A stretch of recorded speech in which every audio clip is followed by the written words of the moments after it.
Yan, good morning mga kalapatids. Welcome back sa aking YouTube channel.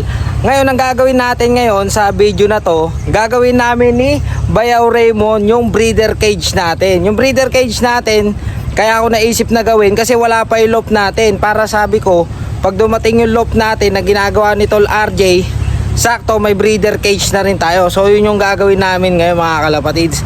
Kaya yan, mag-subscribe na kayo sa YouTube channel ko. Yan, kasama natin si Bayaw Raymond. Yan ha.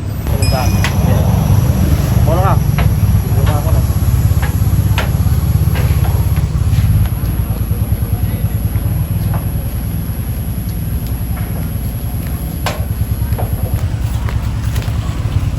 Uy, tayo sili.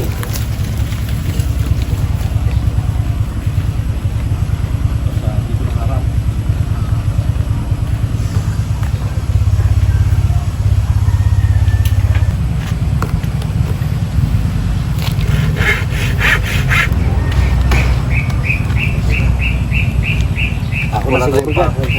Ano dyan? Hindi aabot.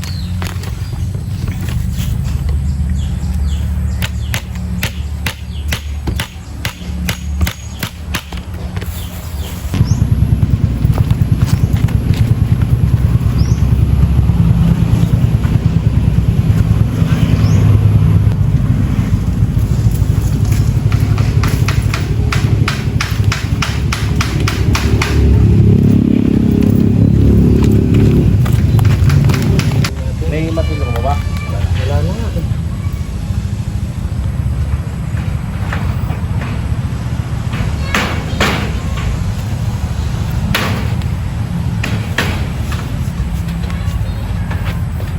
Wait.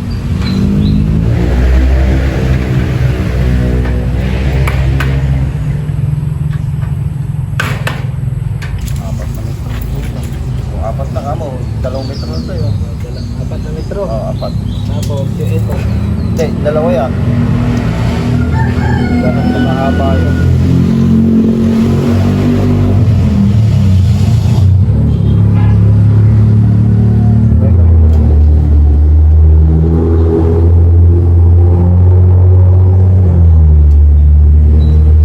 Correct. Diba? Ilan lang naman yung mga gastos mo dito.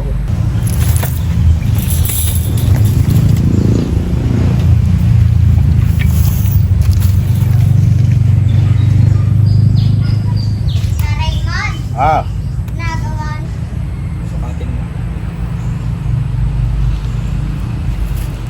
Isang kwan lang naman yan. Siguro, 10,000 lang yan. Gitna ba? Oo, sakto.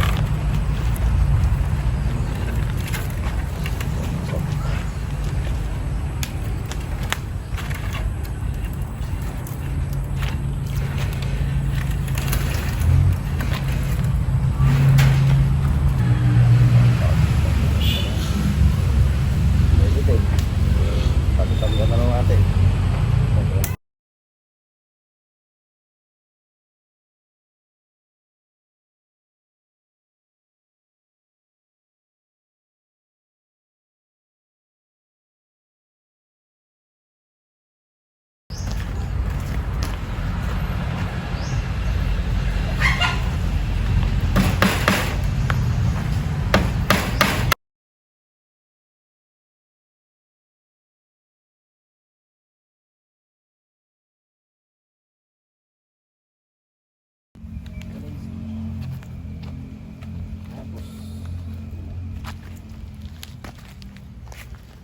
Ito, ruler. Ayan, ruler.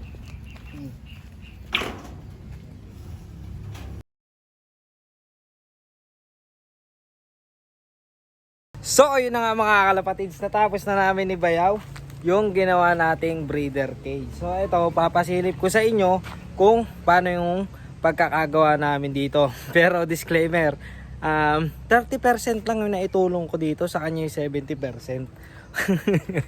More on kwento lang tayo. Ito, papakita ko sa inyo mga kalapatids ha. Let's go! So, ayun na nga mga kalapatids. Ito, kung makikita nyo, simple-simple lang yung pagkakagawa namin dito ni Bayaw Raymond. Yan, shoutout kay Bayaw Raymond na tumulong sa atin gawin tong breeder cage natin. So ito, unang papakita ko sa inyo, itong pintuan niya. Simple lang to, parang kulungan lang ng manok mga kalapatids yan. Tapos yung ginamit namin na kahoy dito, yung mga miskat lang doon sa tistisan. So coco lumber lang to mga kalapatids ha.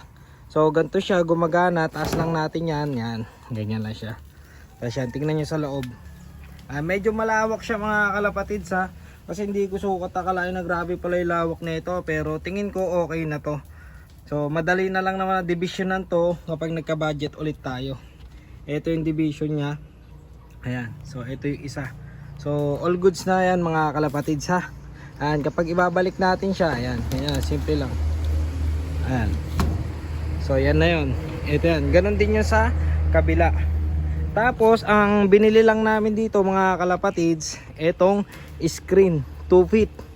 2 feet ang binili natin dyan. Tapos bumili lang din kami ng yero. Yan mga kalapatids, yung yero na to, yung 12 feet, yung pinakamanipis lang kasi pang breeder lang naman eh. Ayan siya mga kalapatids. So hinati lang namin sa tagpo 4 feet. Ayan, 4 feet para sakto, 4, 8, 12 para tatlo yung magagamit natin. Ayan ha. So ayan siya, papakita ko sa inyo yung kabuuhan. Ayan siya. Kung mapapansin nyo sa baba niya mga kalapatids, ito, wala siya dito, bakante siya. Pero ang bala kong gawin dito habang wala pa, lagayan muna ng mga magiging patukan natin or kung ano pwede ilagay natin dyan. Pero pag nagkaroon tayo ng budget mga kalapatids, gagawan din natin ng breeder cage dito. Didivisionan natin to. Ito.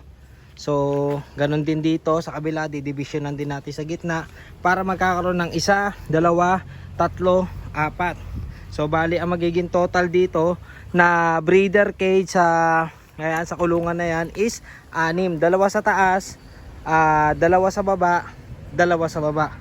So yun, ganun ang magiging style niya mga kalapatids ha. Ayan, so pinakita ko lang sa inyo yung update habang wala pa yung ginagawang flyer slope natin mga kalapatids. So bibigyan ko na lang kayo ng update doon sa susunod na vlog natin ha. So yun na nga mga kalapatids, dito na nagtatapos yung vlog natin. Maraming salamat sa mga tumulong sa atin sa paggawa nito. And then yun nga, yung update doon sa flyer slope natin na ginagawa ni Tol RJ. Sana this week matapos na. Pero kanina binisita ko siya, hindi ko na binidyohan kasi para minsan ang edit ko na at minsan ang video na, final part na ang kakalabasan nung vlog natin dun sa ginagawang flyer slope ni Tol RJ. So eto, pasingit lang tong vlog na to mga kalapatids ha. So yun, magpapaalam na ako. Maraming salamat sa mga bago subscriber natin. And sana suportahan nyo ako. Mga kalapatids, comment naman kayo kung taga saan kayo para alam ko kung saan umabot yung vlog natin na to. So thank you so much. Let's go!